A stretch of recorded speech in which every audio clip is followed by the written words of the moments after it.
Ja sam Kaja, dolazim iz Zagreba. Odlučila sam napraviti nove zube. Do Poliklinike Avenue sam došla preko interneta. Jako sam zadovoljna sa osobljem. Posebno bih pohvalila neke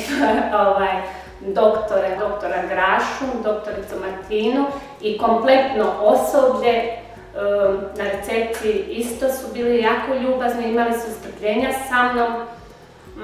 Evo, dobila sam sad nove zube, je trajalo godinu dana, ali stvarno bili su i oni uporni i ja sam bila isto strpljiva da napravimo najbolje što smo mogli napraviti. I evo sad imam zube. Hvala.